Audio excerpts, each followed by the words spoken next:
Welcome back to the Solid Verbal Boys and Girls. My name is Ty Hildenbrandt, that fine gentleman over there. As always, you know him well. His name is Dan Rubenstein, sir. How you doing today?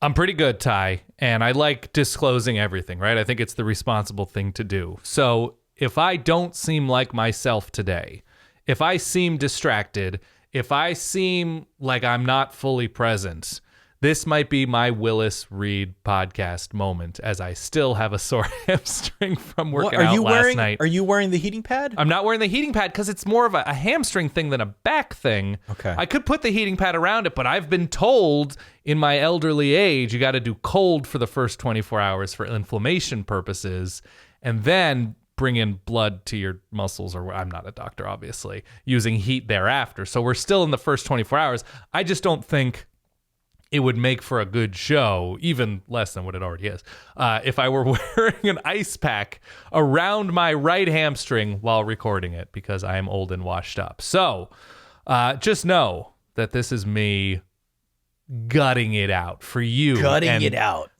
for you and the medium to large bowl size listeners out there today. Well, welcome back in. Hopefully your hammies are feeling a little bit better than his hammies. Yeah. This episode, all of our episodes, driven by our good friends over at Geico. Your time is wearing thin if you want to buy tickets for the live show in LA at the Troubadour, Dan. Baby. Yeah. Today is the 27th, at least when most of you out there are listening to it, to this show. SolidVerbalLive.com is where you go if you want to get tickets. The show goes off on January the 7th. Yes. 7:30 p.m. Pacific time, I believe. In LA, 7:30 p.m. at the world-famous Troubadour, solidverballive.com, and you get to meet Ty. You get to have a great time in a great college football audience. I cannot wait for it. I will be severely jet-lagged. Come and see it. Come and see it. Come and see it. Project One True Champion.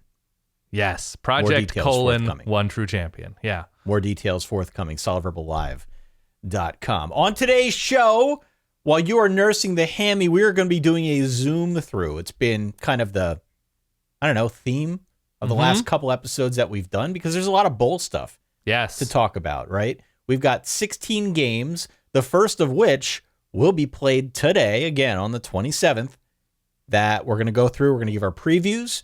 We're going to give you a little bit more context, maybe aid you a little bit with respect to the point spread, if that's a thing that you're into. I don't know.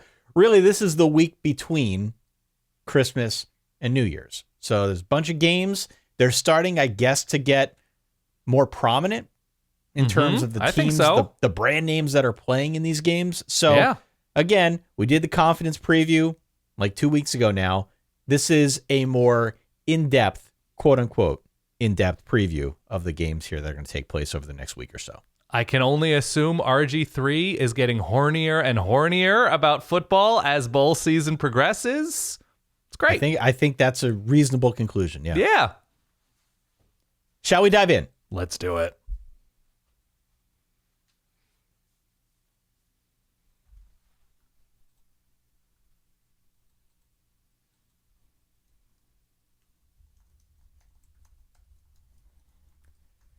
Foghorn is so menacing, isn't it? It's wonderful, Ty. It gets your attention as we are barreling through the calendar that is this cold canal. I don't know where I'm going. The cold canal, yes. Many of those games, as I said on the last show, many of those games are not even a thing. There is no Camping World Bowl anymore. We just like the sound. We're going to keep it. That's true. We're going to keep it. Why don't we start off with the games that are going to be played today? You and I have alternated back and forth between the games that we're going to look into a little bit more detail with. And today's games on the 27th start at noon Eastern with the Camellia Bowl, Dan. What do you got for me? I think I have the Camellia Bowl, right? You do. I do have the Camellia Bowl as I bring it in front of me. All right, we have Georgia Southern, 3.5-point favorites against Buffalo. Sort of a strange finish and strange season for both of these teams. Of course, Georgia Southern was the nail in the Scott Frost coffin. Yes? That's tough. I'm sorry for the chortle there, but it's funny that it was Clay Helton It's funny that it was Clay Helton, but it's also, we discussed this on the previous bowl preview show where it was just like Eastern Michigan was the nail in the Herm Edwards coffin. Like we've got some nail programs. Georgia Southern lost 3-4 to finish, but won that crazy shootout against App State. They beat James Madison and, as I mentioned, Nebraska, which are both, especially for a program of Georgia Southern size, pretty impressive.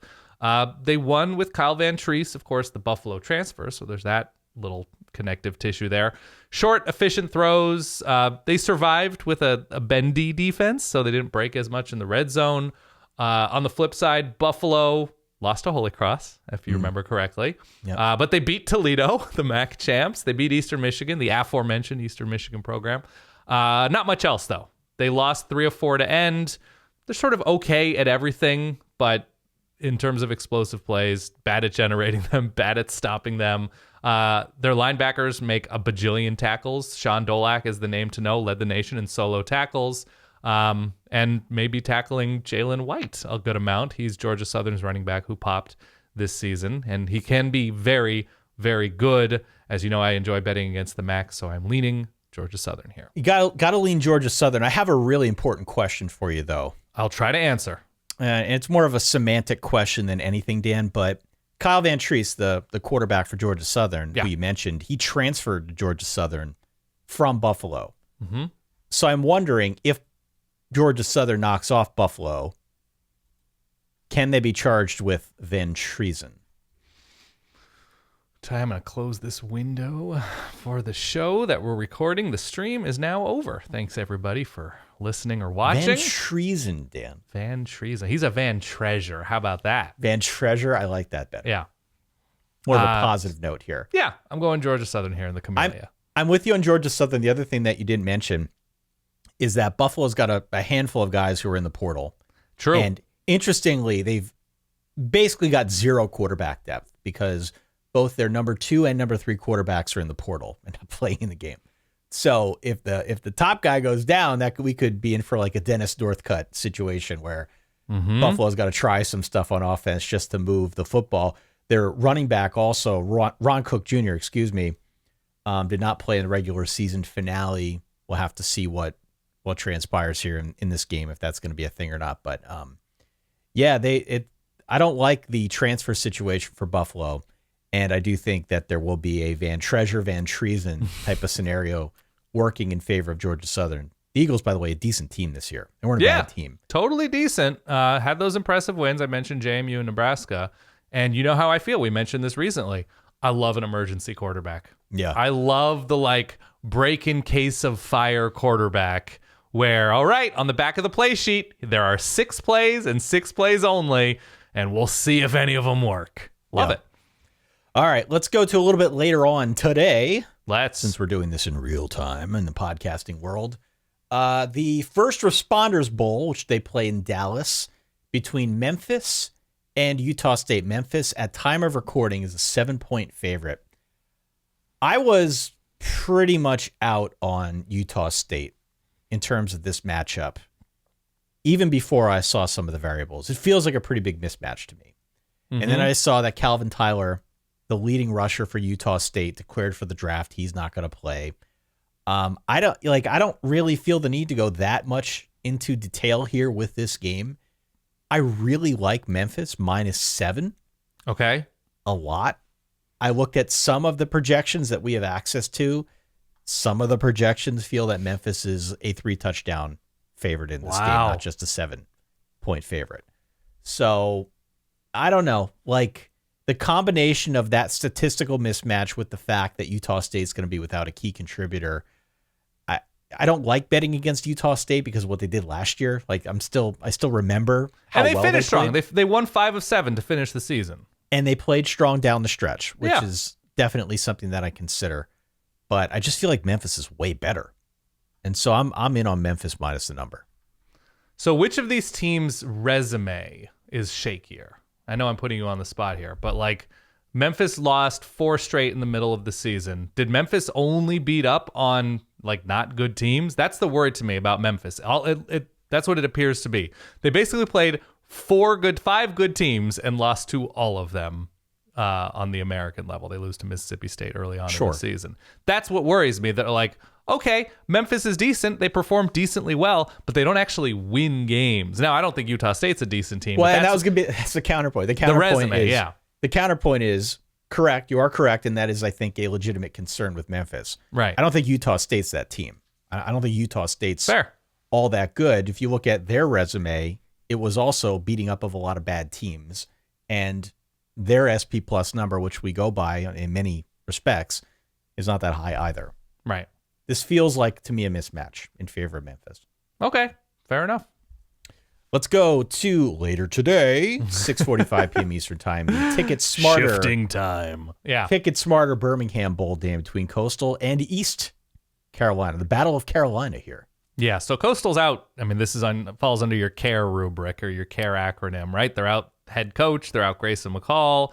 It's a very different looking Chance team. So East Carolina favored by 7.5. Coastal lost their last 2 of the season decisively on the road. They throw better than they ran. That's with Grayson McCall. They beat Marshall and App State. So that's something. Their defense was at times catastrophically bad, and they were built. Their better seasons these past couple years were built on upperclassmen and a creative offensive system and winning close, nails late in the clutch portion of games. But I don't know, man. I understand why East Carolina is a 7.5 point favorite here. They beat Memphis. The Pirates did. They beat Memphis. They beat UCF. It's a pretty good offense. Holton Ahlers has been around there for 37 years. They got destroyed through the air, though, on defense. And so that makes for entertaining games. You remember what ECU was doing early on in the season, almost beat NC State. Keaton Mitchell, full-on star at running back for East Carolina. So that's why it's worth watching that. Hopefully, we get just a good chunk of 48-43 football in this game. Yeah, I've got news. The line is now 10.5 points. Oh, my God. It's jumped already. Damn. 10.5 points. And I think it's because of the CARE. Honestly, I think the word has gotten out in Vegas about the CARE acronym. Yeah, the word has gotten out. Yeah. Without Grayson McCall, without the coach, those aren't the only 2 guys, by the way. Their starting center is in the portal. They've got a defensive end. They've got 2 cornerbacks. Mm-hmm. So there's going to be a bit of turnover here that Coastal's going to have to deal with. And they already had some limitations, especially on the defensive side of the ball. So ECU's a good team. ECU's another one of these teams that I think is sort of underrated. Mm-hmm. Decidedly average with respect to the grand whole of like the 130 odd teams in FBS, but not bad. Not bad as an offensive team and decent enough on defense. Most, if not all, of these matchups are worth watching. This one will give you, it seems, a good amount of offensive chaos. So I've already saved it on my YouTube TV. Beautiful. All right. I'm going Eastern Carolina. I'm on Eastern Carolina here. I'm on East Carolina as well. The Guaranteed Rate Bowl, Dan. Here's a doozy. All right. It is sort of the showpiece of this evening. Again, the 27th, if you're listening to this on Tuesday the 27th. Otherwise, this is definitely a live show time. Please fast forward through this bit. Guaranteed Rate Bowl is Wisconsin, is Oklahoma State. Wisconsin favored by a field goal here in this game. They play this one out in Arizona, Chase Field, 10 p.m. Eastern time on ESPN. Maybe don't save this one to your YouTube TV. My thought. Unlimited DVR, Ty. Unlimited. Not a sponsor, could be. This game could be about 45 minutes long. Oh. There's a lot going on here. There's a lot more going out than going in. So Graham Mertz transferring, which means we're going to see Chase Wolf or Miles Burkett under center. Wisconsin also going to be without Joe Tippmann, their center, Keenan Benton, their defensive lineman, Jay Shaw, their cornerback, their linebacker, Nick Herbig, declared for the NFL draft. Good name. Jim Leonard is going to be leading the troops into battle here, but there's an important caveat that I think swings things in the direction of Wisconsin.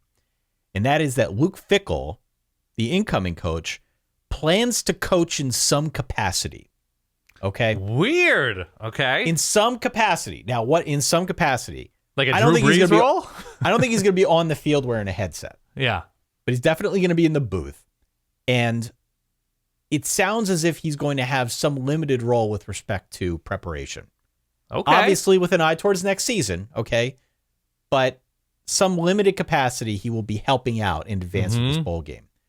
So if we're looking at this from the care perspective, who cares, who doesn't? I think you could draw a logical conclusion that anybody who's going to be playing for Wisconsin next season is going to be trying to show out. Because a new coach is involved. Yeah. Right. So I think, contrast that with what we're seeing on the Oklahoma State side, which is A, they played like crap down the stretch. They look terrible. B, Spencer Sanders, who has really been the engine for much of the offense for the last 2 years, really. He's gone. He's transferring. He's not playing in this game. We saw a little bit of what the backups did in his absence this year when he couldn't play due to injury. That wasn't great. Right. And then we've also got Mason Cobb, Dominic Richardson, Trace Ford, Thomas Harper, guys who are transferring out. So this, to me, seems like a slam dunk on the Wisconsin side. That said, I don't know what kind of offense they're going to be running. But in terms of who cares more, I think the team that cares more is probably Wisconsin here. So I'm going to go Badgers. I'm not supremely confident in it. I don't really want to bet it because I don't trust their offense. But in terms of who's winning, I think it's the Badgers. This is an interesting trial run for one of my new theories of capacity for collapse. And I think Oklahoma State is an elite team, is an elite collapse team. Whereas Wisconsin, even when they're bad, even when Wisconsin clearly doesn't have it, like they got drilled by Ohio State, but that's somewhat defensible. They get drilled by Illinois, but the back half of the season when they make the change, it's sort of a snip-snap, win-loss, but they're not losing by a bajillion points. You know, lost by a couple touchdowns to Iowa, and sure, that's embarrassing. They're not losing 38-3, right? There is still a little bit of moxie, a little bit of juice, and a little bit of pride to Wisconsin in down moments that didn't always exist for Oklahoma State. So that's why I think Wisconsin has less of a capacity for collapse. Barely English, if any of it, that is. So I'm going with the Badgers here, and this game could be a train wreck, but as you pointed out, it could be a very quick train wreck. Yeah, this could be a 45-minute game with a lot of rushing yards and punts. This could be a Dvorak game. Yeah. Honestly. Yeah, you might be able to fit all of the highlights in this game into a... How long does TikTok allow you? How long does it, 60 seconds. Here's everything from the game. Yeah. Nice YouTube Every short. meaningful snap. Yeah. That's all. All right. Let's travel ahead in time, Dan. Boodoo. Let's go to tomorrow. All right. If you're listening to this on Wednesday. Hello, welcome to the future. I'm Ty. He's Dan. Let's talk about the Military Bowl presented by Peraton. Okay. Peraton. I'm ready to. Do the can't be done is what they say on their website. Do the can't be done. Be all inspired. Right. Do the can't be done. Peraton drives missions of consequence, spanning the globe and extending to the farthest reaches of the galaxy. Jesus. So Duke won a bunch of games, and they were a couple of gusts of wind away from being 10-2, which feels like something that can't be done. But nope. Oh, there it is. Feeling 10-2. Yeah, I think it was the close losses to North Carolina and Pitt. Was that who it was? That Duke, I think it was 2 losses by a combined 5 points that Duke was right there and had the opportunity. They get UCF. UCF notably beats Tulane, loses to Tulane in the American Championship game. They lose their defensive coordinator, Travis Williams, to Arkansas, who's replacing Barry Odom, who took the UNLV job. It's been an eventful year, I would say, for UCF. Another active portal year, but it's an active portal year for everybody. UCF beat Cincinnati, though that loses a little bit of its luster. They ran better than they threw, which is not surprising, consider John Rice Plumlee, when healthy, was the guy. An electric player with the ball in his hands, but not always dependable in terms of leading a team down the field consistently through the air. Tremont Morris-Bash, very, very good for UCF. Duke, as we know, an incredible year in Mike Elko's first season, a great turnover margin. They protected the ball. They turned teams over. They tackled well. They just fixed a lot quickly, and that always helps when you have a quarterback like Riley Leonard. There's obviously the name to know for the Blue Devils. The defense wasn't amazing, but they prevented big plays, and once again, They won 4 or 5 to finish. They were an impressive team that didn't shoot themselves in the foot, and a couple breaks here and there, and it's an even more impressive season for Mike Elko and Duke. So this is one of the more fun games because both of these teams, when operating at full capacity or just healthy, won a bunch, beat good teams. And so I'm circling this one with a bright red Sharpie to watch. Yeah, the UCF side of things, again, just to kind of recap what we talked about when we did the confidence preview. They've got some guys in the portal. Mikey Keene, backup quarterback. Now backup quarterback Mikey Keene, again the backup, but he's going elsewhere. Their top receiver, their top linebacker, they've got a defensive back. All these guys transferring out, and I just feel like with Duke's drive to get to 8-4, it's been a hell of a season. So I'm all in on Duke here. I feel pretty good about their chances. I feel good about Duke as well. Let's go to the AutoZone Liberty Bowl. Dan, get in the zone. AutoZone. Arkansas against Kansas. Arkansas favored by 3. This is one of the games that I'm inclined to actually bet real money on this one with Kansas. Wow. Is it really that hard to believe? Yeah, I mean, the Kansas defense is still not great, and their KJ Jefferson at his best is tough. I know Arkansas is down a bunch of players, too. I get that. Barry Odom left for UNLV. Not that their defense was anything to really write home about, but Barry Odom leaves. Drew Sanders, who was first-team All-SEC, their center, Ricky Stromberg, who was first-team All-SEC, both those guys opted out to prepare for the draft. Bumper Poole out due to injury. They've also got Miles Slusher and receivers Jaden Hazelwood and Ketron Jackson entering the portal. So they're going to be down some guys. KJ Jefferson's still there. Going to be back next year as well, which is good news for Arkansas. But again, I tend to come down on the side of the fence of the team that cares more. And Kansas getting to a bowl game is a major accomplishment for this program. Yeah. It's a major accomplishment for this program. I think they want to go out on a high note. I just feel like this game means a whole lot more to Kansas than it does to Arkansas. So that's why it means more. It does. It does. It means you're more right. for You're them than absolutely it does Arkansas. Now, that being said, despite the fact that Arkansas is down a bunch of guys, I feel like they did a pretty good job navigating some rough waters there towards like right after the midway point in the season when it seemed like teams had figured them out. We weren't sure what was going on. They seem to have righted that ship in a good way. But I still tend to come down on the Kansas side of this here. So I'm on Kansas outright. I like Kansas as well. I don't know if I love them as much as you do, but you make some good points. And it just worries me that Arkansas beat Penn State last year? Yeah, in the bowl game. Yeah. Easy to get up for Penn State. Huge, major, historic program, a lot of eyeballs. More difficult. Even though Kansas is better this year, even though their offense, especially when healthy, is pretty dangerous. Tough if you're Arkansas, losing what you do, losing a defensive coordinator that they just want to get to next year. And Kansas is like, oh my God, what is it like to go to a bowl game? I like Kansas in terms of the care as well. Dan, let's go to the Holiday Bowl. All right. How much time do you have? A friend of mine, a family member of mine, yeah, actually both, messaged me, and they were wondering, is there really a bowl sponsor named the San Diego County Credit Union? Of course. What is bowl season coming to?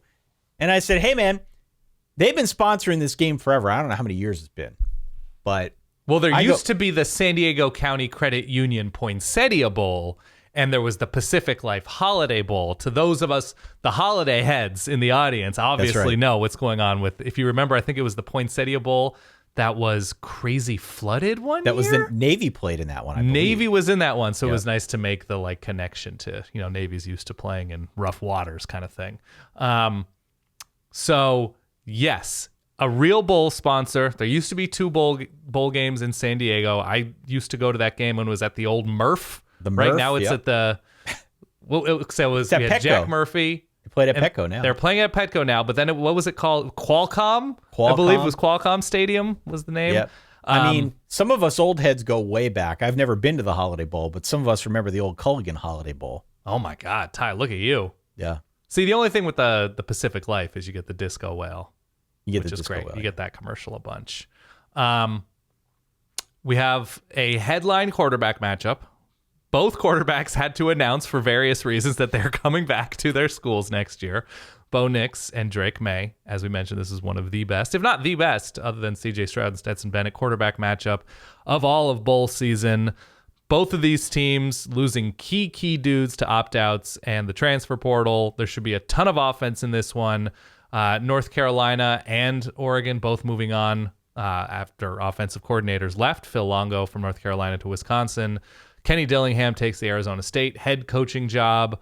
And so in a number of ways, they are sort of mirror images of each other, these two programs, with defensive struggles costing them in key spots.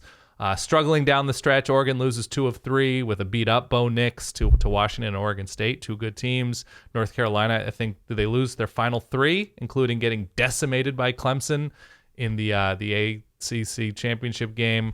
I can't wait for this. I can't wait for it because there's going to be a lot of nonsense. No Josh Downs. Oregon down some key dudes on defense that opted out.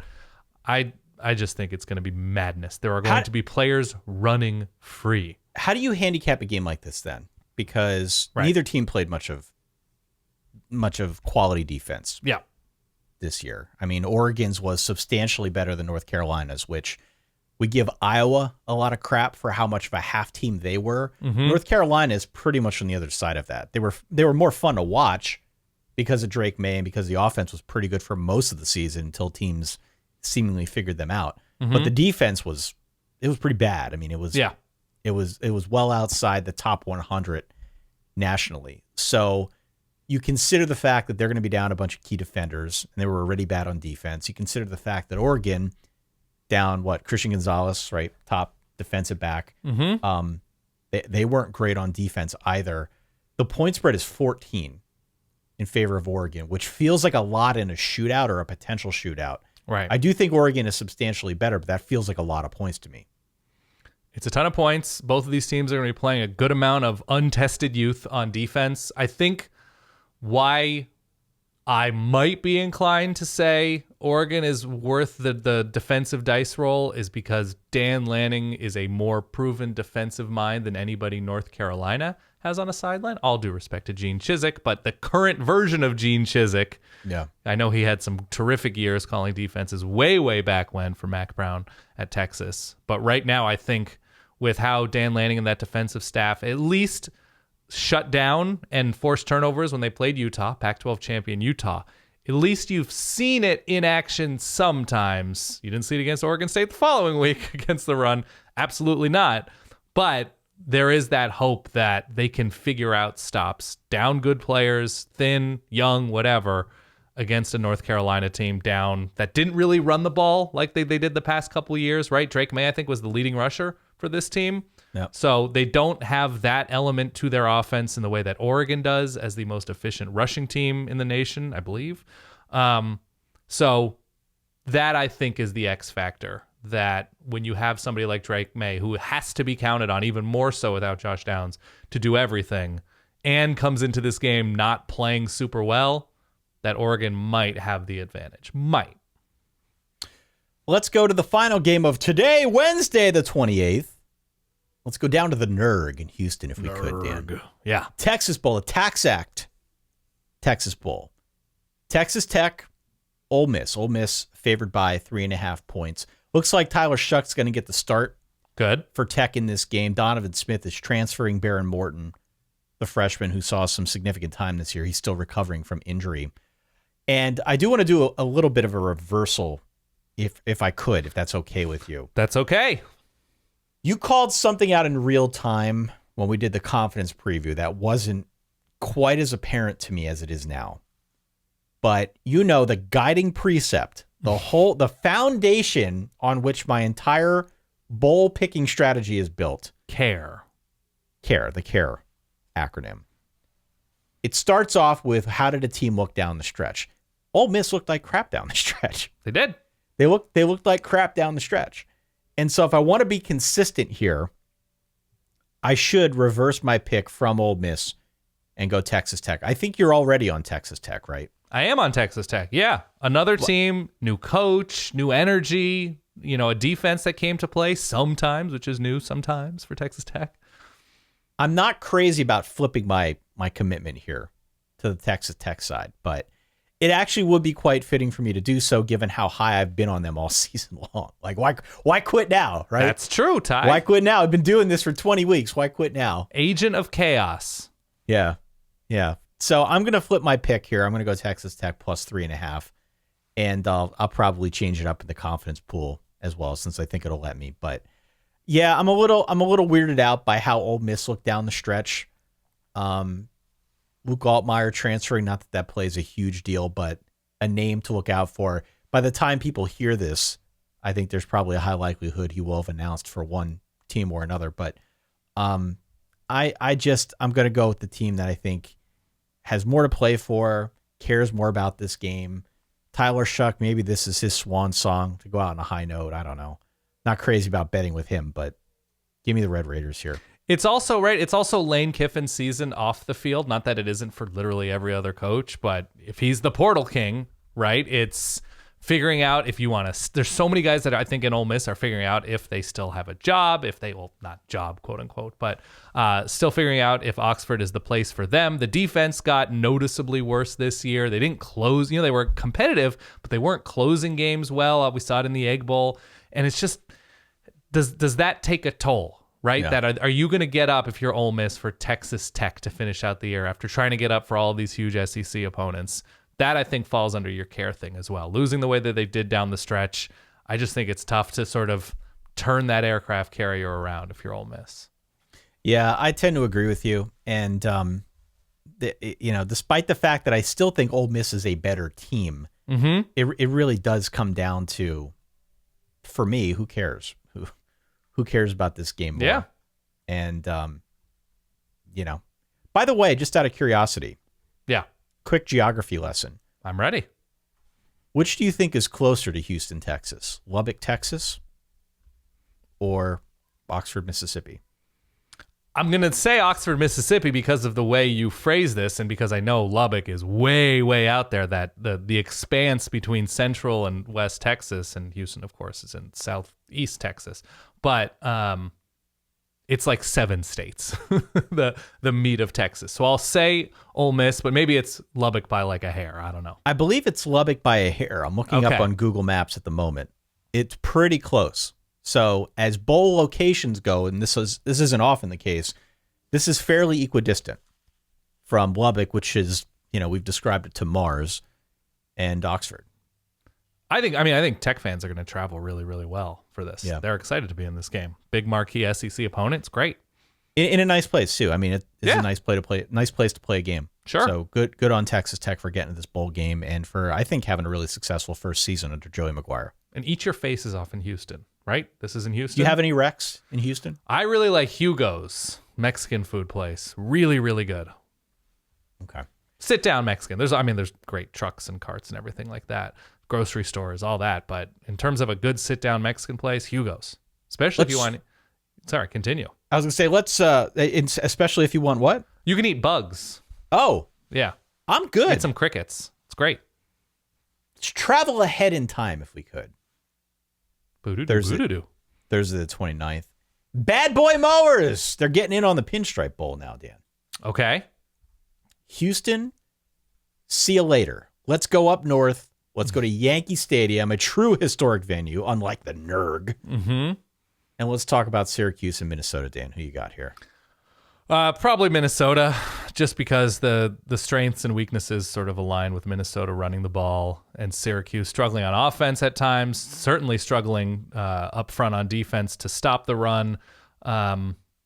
Syracuse still had a largely decent offense. It's just a matter at this point of like who's going to hang around. Rondé Gadsden broke through. Sean Tucker, we already knew was very, very good. Garrett Schrader, I liked more than you liked when healthy.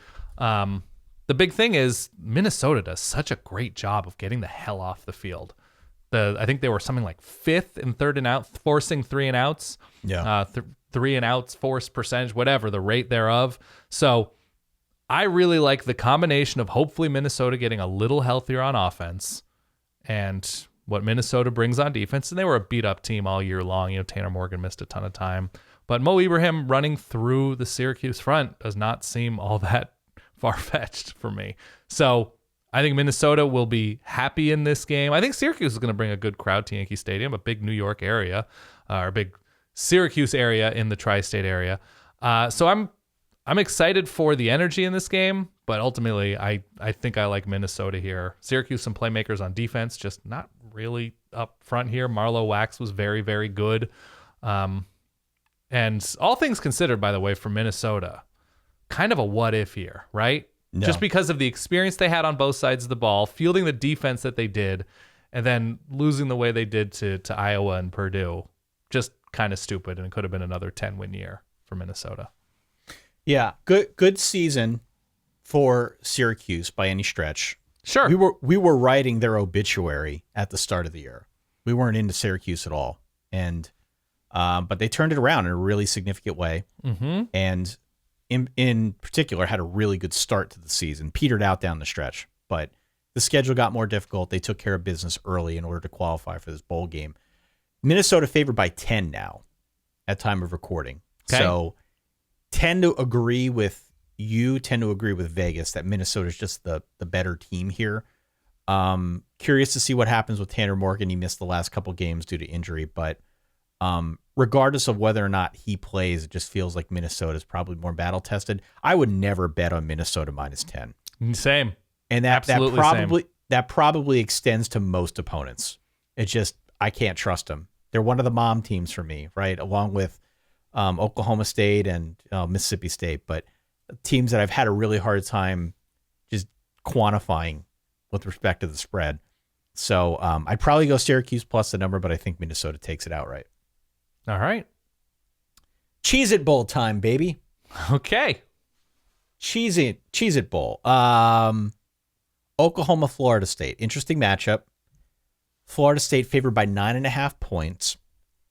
Oklahoma has a fair amount of just movement that we need to discuss. Especially after eating a lot of Cheez-Its, you might expect a lot of movement. Continue. Or maybe not. Or maybe a full lack of movement. Full lack of movement, right? Yeah. It's a case of extremes here with the Cheez-It Bowl. We've got starting tackles Anton Harrison and Wanya Morris. We've got defensive linemen Jalen Redmond, running back Eric Gray, all opting out to prepare for the draft. Yep. Theo Wees in the transfer portal, we talked about him before. Meanwhile, on the Florida State side, I do think it's a different story. I think it's a team that wants to be there. Jordan Travis coming back next season. That's a big deal. Also, Jamie Robinson, as well as Jared Verse, two bona fide pro prospects have decided we're playing in the game. Great. They care. These guys care. It's close to home in Orlando. I feel like there is no reason to not pick Florida State here. And I realize that may have also been a double negative, but whatever. You get my point. You have every reason in the world to pick Florida State. Every reason in the world to pick Florida State here. Yeah. And that's not to say that Oklahoma violates the C to any great degree. They do have some activity here in the portal with guys opting out, so maybe on that level, but it's not like this team played demonstrably worse down the stretch. They just, after that Texas game, everybody's eyes were opened, and we all realized at the same moment in the college football season that Oklahoma had some work to do. So, right. I think I feel better about Florida State in this matchup. Again, 9.5 points now. 9.5 points is a lot. But it feels like Florida State is definitely going in a much, much different direction, a more optimistic direction, at least at present, than Oklahoma. So I'm on the Noles here, and I guess if I were betting, I'd probably lay the points, even though that feels like a lot. Right. I love Florida State here. Oklahoma, I still believe in 2023, 2024, improvement, taking steps forward, whatever. Theo is not a huge deal. It wasn't a huge contributor to their offense, I don't believe. Eric Gray, a big deal. And I don't see where the points and stops are coming from for Oklahoma. They gave up 50 to Texas Tech to end the year. They lose 3 or 4 to end the season. So yes, they weren't as bad as they appeared with their backup quarterback against Texas or whoever, TCU. But whatever needs fixing, which is a lot for Oklahoma. It's not going to happen between Thanksgiving and this week. So I'm in on Florida State. Oklahoma, one of those teams that's just ready to be done with year one. Ready to be done with year one. All right. Yeah. Let's move on and let's talk about the Valero Alamo Bowl, Dan. Another game you should be circling in red Sharpie to, cancel all plans and find a seat on a comfortable couch. Washington, Texas. Texas 4-point favorite is the last I'm seeing. I don't know if you have something else. 4 points. 4 points. Bijan Robinson. Yeah, Bijan Robinson, Roshan Johnson, DeMarvion Overshone, obviously the huge names not playing in this game. But Texas, a very quiet, improved year over the course of the season, especially on defense. Now, not playing with Overshone is a big deal, but the offensive line gets better. Quinn Ewers slowly but surely makes more plays. Not having Bijan Robinson, though, that's a big deal. Now, Texas is still playing against the Washington defense. The Washington defense has a couple playmakers up front, but by and large, not that good. A beatable defense. This Washington team won a lot of games, not really because of what they were able to do on defense. Jeremiah Martin, the A&M transfer, very, very good up front. Braylon Trice, good. But I still think Texas should be able to move the ball. The question is who's running the ball, who's catching the ball, how into this game is Quinn Ewers. I think it substantially shows. It's in San Antonio. It's the Alamo Bowl. I can't wait to watch this Washington team throw, because that's what they do well, throw into this Texas defense. That's going to be the fun of this game, because I think both these teams will be inspired. It's not like they had, Washington was one of the better teams in the Pac-12 for sure and finished the season on a very strong note. Maybe should have lost to Oregon, but that's what good teams do. They win losable games. And so I think both teams are going to be up for this one. I think there's going to be a lot of juice in the Alamo Dome. Washington fans have been sort of through the desert of the Jimmy Lake era and have come out the other side, so they should travel well. This is just a full-on good game. It's a full-on good game that's going to see some Texas youth on offense, but can't wait. Can't wait. Should be very, very fun. And I think I lean Washington a little bit because Texas has been prone to starts and stops on offense, and I don't fully trust Quinn Ewers like I trust Michael Penix. So I'm going with the better quarterback here, but I don't feel strongly about a pick in this one. Yeah, I've kind of gone back and forth on this one. I do think the loss of Bijan and Roshan in particular, Bijan Robinson, Roshan Johnson on the Texas side is going to have a pretty big impact. Mm-hmm. This is not a especially great Washington defense. No. Which is a bit of a departure, right? I mean, we're used to talking about the Washington defense almost in kind of like a half team sense, yeah, right? Where they've been very, very solid over the last couple of years, and this year wasn't as much the case. Both against the run and the pass, they've been severely lacking. I feel like whoever Texas plugs in will have success on the ground, and I am curious to see what Quinn Ewers looks like against this defense, which has not been very good at stopping the pass. I suspect this is going to be fun as hell. This is one of those 38-34 games where it comes down to the wire, where the last team to have the ball wins, where it's just a straight-up shootout, a lot of points. The Alamo Bowl is, I think, accustomed to being a really fun matchup. Definitely. And so I think for sure this is going to be one of those games, as you said, that you want to circle on the calendar and make sure you're in front of. So if I'm picking here, I go Washington because I feel like they'll be a little bit more up for this game. I trust Michael Penix, I guess, a little bit more than I trust anything on the Texas side on offense. I do think this is going to be an offensive game with a lot of points, but 4 points, is Texas favored by 4? Texas favored by 4. I would take Washington plus 4. Washington plus 4. Washington finished the year as the number 1 points per drive offense. So the most efficient scoring offense in the nation. Yep. Wow. It's Pac-12 defenses. Yeah. So all in proper context, but doing what a good offense should do against those defenses. All right, let's move on. We got a couple more games here to discuss, Dan. Let's go to tomorrow, as we are currently at Thursday the 29th. Oh, okay. Travel ahead in time. Badoo. Friday, December 30th. Duke's Mayo Bowl, huh? Duke's Mayo. Both coaches have agreed. Yes. To bathe. Now, do you think the most efficient mayonnaise propulsion mechanism is simply dumping? I know it's, tied into football and, the Gatorade bath or whatever. Do you think, in terms of pure efficiency, pure comedy, pure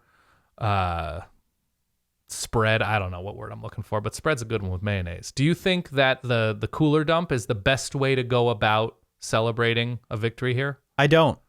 Tell me what you think is. I don't. I mean, we saw what happened to Shane Beamer last year. Yeah. Took a hit. What happened to Shane Beamer last year was borderline assault. I agree. And they didn't think it through. The problem with mayo is that it binds to the sides of the plastic within the cooler. Yes. And so the two people that were shaking it out did their best. They clunked them on the head. Was mayo there word doesn't just that it flow was smoothly? Was there word that they watered it down at all? I think they may have tried. Yeah, just didn't but work without applying like oil or something to the sides of the cooler, you're going to have that happen again. What I would like to see from Duke's Mayo, since they already seem to have really committed to this bit on social media, I'd like to see them go a little bit farther in real life. Honestly, Okay. I would like to see them build some sort of double dare style contraption where the coach stands under it, they flip a switch, and then there's like a vat or something that just kind of from a safe height allows the mayo to flow smoothly through the system to flow directly down via gravity onto the coach standing on like a tarp. You know, Who's maybe playing it's this one game? of those things. Maybe it's something that they can bring out onto midfield Right. and make a big like deal out of this. But they could tarp the thing. They could put tarps down in the field for easy cleanup. But they have this contraption that they bring out, that they flip a switch, and then all the mayo just flows down nice and smoothly without the need for, you know, people perhaps clunking a coach in the head. All right. I have two alternatives, Ty. One, we get super slow motion cameras. I think there should be super slow motion cameras present no matter what the Mayo celebration I is. agree with that. Absolutely. How do you feel about a watered down Mayo super soaker? No, that's disgusting. That's always the worst thing you could imaginable. What about water balloons, but That's filled what I with was. mayo? That was another suggestion. That was my alt. I don't for hate the that. super soaker. I don't Who's hate that. throwing them? You get the super soaker, but then you're dealing with impact and injury, right? You're dealing with a foreign substance, the balloon itself, the rubber balloon, and you don't want to hurt anybody, or you don't want to risk hurting somebody. Who are the two coaches in this game? Two coaches in this game are Mike Loxley and Saw Dave that. Duran. Okay. Doesn't seem like two guys who like yucking around all that much. So that's tough with that. Let me hit you with my alternative idea.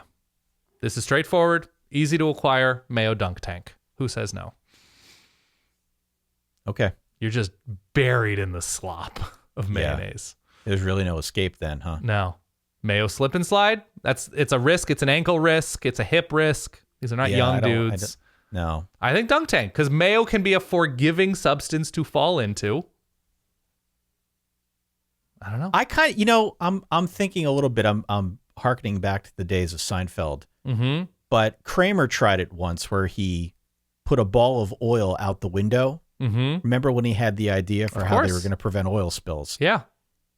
So maybe like a really big balloon of mayo that is dropped onto the winning coach by the player of the game from some sort of platform. It's a neck risk, though. It could be a neck risk. Yeah. I'm trying to think of other ways to slime and apply. Like, is there something exploding? See, then you're getting into, there is no coach who is going to agree to having exploding mayonnaise in slow motion in 4K exist on the internet forever. The visual is too unfortunate. Yeah. That's not good. So I say dunk tank. Dunk tank is good, old, clean, fun. Not clean. Mayo dunk tank. Okay. Well, we'll see what they do. They have to improve things. They can't do what they did last year.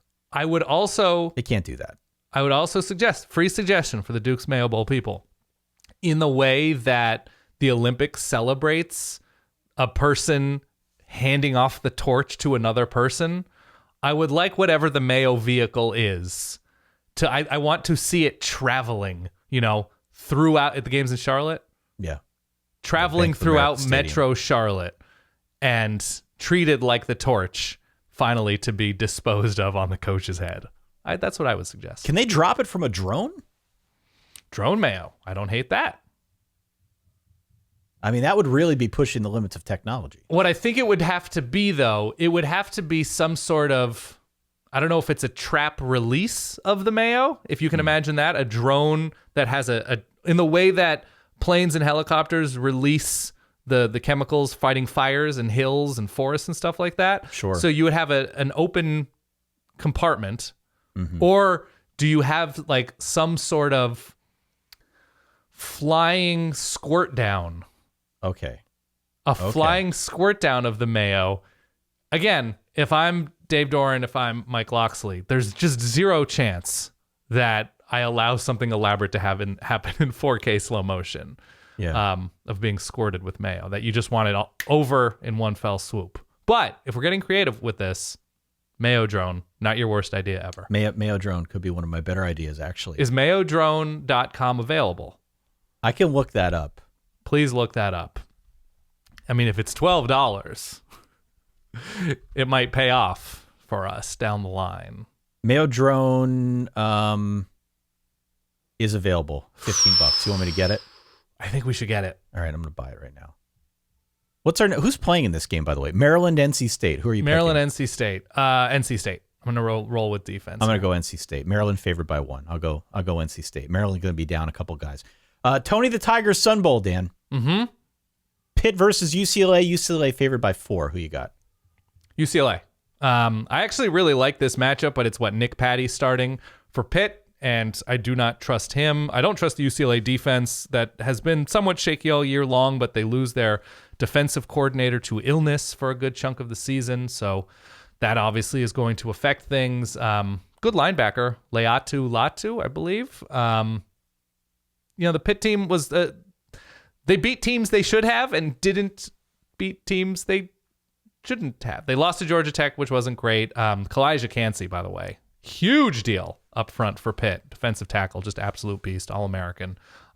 So I enjoy that, but I think UCLA's ability to run the ball, even though they didn't finish all that strongly, losing to Arizona, needing to come back to beat Cal, losing to USC, giving up what they did in that rivalry game. I'm not crazy about how they ended the season, but I still think there's juice around UCLA and what was probably a top 7 or 8 offense this year. Yeah, I think I'm with you. Give me UCLA -4. I think if Pitt had a replacement level, like average to above average quarterback situation, even if it were Keaton Slovis, I think I would like Pitt, but Keaton Slovis out into the portal again. And so I worry that Pitt is going to struggle as a one-note offense with Nick Patty, that he's not going to be a huge threat through the air. I think that's good analysis. I like that. By the way, we now own mayodrone.com. I just Boom! $15. All right. Let's go to the Gator Bowl. Tax Slayer Gator Bowl. Notre Dame -2 against South Carolina. They play this one in Jacksonville. 3:30 p.m. Eastern time on Friday, again, the 30th. Notre Dame's going to be down Michael Mayer and Isaiah Foskey. Both have declared for the draft. Both have opted out. Drew Pine is transferred to ASU. Yes, he has. I mean, not a bad upgrade for him, man. Good for him to go to ASU from Notre Dame. Better weather. Mm-hmm. So you have that. I don't know what Kenny Dillingham's doing. I guess he just needs depth. But gotta have players. I saw some folks online talking about Drew Pine, a key building block, an impact transfer. Maybe pump the brakes just a little bit with that, guys. Just a little bit. Here's the thing. This is where I'm going to stop you. Just pump the brakes, guys. As it relates to Drew Pine, I don't think he's an especially great quarterback. But there are a lot of worse quarterbacks than Drew Pine. This is your Notre Dame standard saying he's not good enough. That's fine. Totally reasonable, totally correct, totally defensible. If we want to go back to a Seinfeld reference, yeah, are you going to go full Kruger? What the hell? We need a guy. Yeah. What the hell? We need a guy. I could go either way on you, George, but we need a guy. You need competence, and I think Drew Pine, at his best, at near his best, is competent. Locks in on guys, of course, and short, and is not going to read a defense like an All-American, whatever. But in terms of what Arizona State had this year, has moving forward, I think Arizona State can count on Drew Pine not throwing 3 interceptions a game and not completing 27% of his passes. Like, I think he can have a decent ratio and will be fine as a stopgap guy until Kenny Dillingham fills out that roster. I think he's terrible. Okay. Honestly. Okay. I think he's a terrible quarterback. He's probably a good kid. And Seems so I it. hate to be mean. Yeah. I think he's a terrible quarterback who locks in on one guy, and I don't think ASU has that one guy to lock in on. Absolutely not. Right. So I get it on one level. If you're ASU, the roster's been decimated. The previous regime didn't really pay as much attention to recruiting as it should have. Mm-hmm. And so you're just looking, there is that element of Kruger, like, hey, what the hell, we need a guy. The previous regime arguably paid too much attention to recruiting. Well, yeah. Didn't do a good enough job in the recruiting Correct. department, let's say, one way or the other. Drew Pine is also leaving Notre Dame because they basically told him, we're going to take a transfer and you can compete for the job. You're not guaranteed the job going into next season. So the fact that he chose ASU means that either he liked ASU better or they told him something different that made him think he's got better chances. ASU better not roll out next season with Drew Pine. I saw some people online talking how like, hey, Kenny Dillingham resurrected Bo Nix. If he can do the same with Drew, let me stop you right there, guys. Yeah. Let's pump the brakes. I saw somebody else talking up, hey, look at what Drew Pine did for Michael Mayer. No. Look at what Michael Mayer did for Drew Pine. Name names, Ty. Who are you calling out? No. But just to everybody pump the brakes here on Drew Pine. It is a transfer. It is not the transfer you're waiting for if you're an ASU fan. He is not that good. Yeah. He just isn't. He's not that good. I hope he does well. I'm not rooting against him actively. Okay. I'm just telling you, be advised. He ain't that good. Okay. He's not. All right. Anything you want to add? Notre Dame's winning this game. Okay. Notre Dame is winning this game. So in the absence of Drew Pine, it means we get to see Tyler Buckner. It means that maybe neither you nor I are ready for Steve Angeli. Damn. I don't think you're ready for Angeli. I don't think you're ready. Yep. But we're going to see a little bit of Buckner, and I think Buckner's got a lot to play for here because he's been away from this team for a good long time. Maybe he doesn't have Michael Mayer, and maybe they're without Isaiah Foskey, but I think the rest of them will be geared up and ready to play in this game, and Buckner's got a lot to prove. Buckner is basically fighting for his right to be the starting quarterback next year because Notre Dame's going to take a transfer, and Buckner is going to have to compete for it. So this is his chance to have that stage all to himself, maybe a little bit of Steve Angeli, but I think Buckner is going to be the guy to watch, and I think he's going to show out. Okay. I think he will have a really, really good opportunity to put up a game here against South Carolina because South Carolina is going to be without Cam Smith, their top cornerback. They've also got transfers in the form of Marshawn Lloyd, Jaheim Bell, Austin Stogner. Spencer Rattler's going to play, but I do think that the line in front of him remains a concern. It's been a concern all year. Notre Dame's pretty good up front. And even without Foskey, they should be able to apply pressure. Also lost their offensive coordinator, South Carolina. On top of that, Marcus Satterfield also going to Nebraska. Yeah. So this feels like a spot for me where Notre Dame's got a lot more to play for. And the way that South Carolina closed out the season should not be undersold. Mm-hmm. They played really well down the stretch, beating both Tennessee and Clemson, who will be playing in the Orange Bowl. We'll talk about that one, on our next show. But I like what South Carolina did. Getting to this point is a great testament to the Shane Beamer era. He's a good coach at the right time for this program, and he will continue to ratchet things up. But I think Notre Dame's the pick here. You give me South Carolina, down whoever they're down, but you give me Shane Beamer. I'm a Beamer dreamer, Ty, with a little bit of time to get this team up, combined with Notre Dame in the postseason and what the universe feels about that. Notre Dame forcing their starting quarterback out, kind of, sort of, maybe, without their best offensive weapon. I'm going South Carolina juice here. What does it tell you? Well, I'm not going to do it. I can't do it. Okay. That would just be mean. I know, and you are the now owner of mayodrone.com, so you have to watch your public image. That's a solid verbal media purchase on the company card right there. Mm-hmm. But no, I just let's just everybody pump the brakes on Drew Pine, okay? I realize that we need to post the tweets and we need to write the articles and all that, but what about pump the brakes. A cream pie to the face, but instead of whipped cream, it's mayonnaise? We still talk. This is a different bowl game altogether. I know. I mean, we could feed the loser to a live gator, but that might not be for TV. But the gator is made of mayonnaise. GatorMayo.com. Should we get the Mayo Gator? No, we can't afford all of these URLs. No. Final game of the day, the Barstool Sports Arizona Bowl, Dan. It's Ohio. Yeah. It's Wyoming. I'm still gonna pick against a MAC team, even though Wyoming's basically without their entire roster in this game. Wyoming couldn't throw with their roster. Ohio actually finished the season quite strong after starting out disappointingly, but still, I'm sticking with my guns here. Devon Harris, very good for Wyoming on defense. Vonnie Watkins for Ohio, and Ohio, the Bobcats won 7 of 8. I saw that it was sort of a pick 'em, even spread here. Just because there's so much in the way of an unknown, but Ohio obviously finished the season poorly, not really doing much on offense against Toledo, and Wyoming was sort of all over the place, as they always are. But I guess I'm going Cowboys here in a weird matchup. Give me Wyoming in the desert. Wyoming in the desert. I'm gonna go Ohio here. Okay. You mentioned that Wyoming is without their roster. Mm-hmm. It is not just their roster. This is a team that like to run the ball, or I should say that only their running back off. Yeah, that only could run the ball. Yeah, and they're very decimated on that side.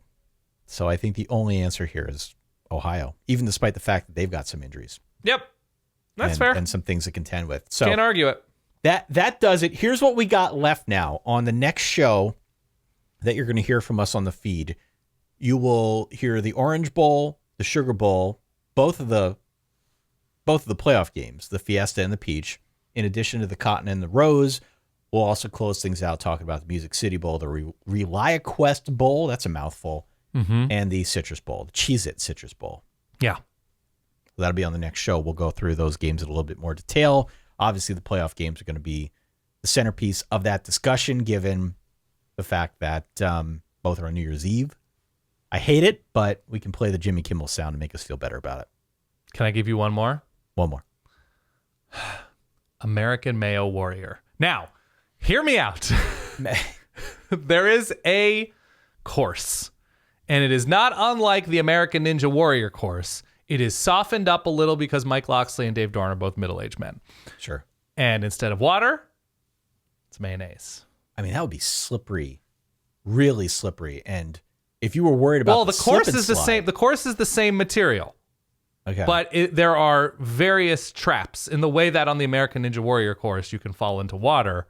Yeah. You fall into a mayo tank. Okay. So as you are jumping to get to the monkey bars or whatever, and you just miss them, your downfall is not into a tank.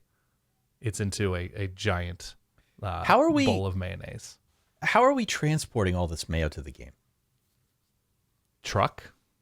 Jacuzzi? Do they make mayo tankers? Like, how are we getting this big pool of mayo there? Because it seems like it would be a bit of a hassle to fill a cooler with it, let alone, sure, a full. I mean, like, mayo pool. has to be produced en masse somewhere. So it's I'm assuming though that in. process just shoots it right into the bottle. Oh my God! Celebratory mayo jacuzzi after the game. Mayo jacuzzi, hot mayo jacuzzi. Oh, you can keep it cool. I'm just saying it's a hot tub of mayo. It's a jacuzzi of mayo that we. What if it's just the winning team all gets a squirt bottle of Duke's mayo and then just take their turns dousing the coach with it? Well, that's what I said. A super soaker. The imagery is not great. No, okay. the imagery isn't. American Mayo Warrior. If you do it right from the bottle, you get a little bit more exposure for Duke's mayo and the labeling and all that. Yeah, I agree.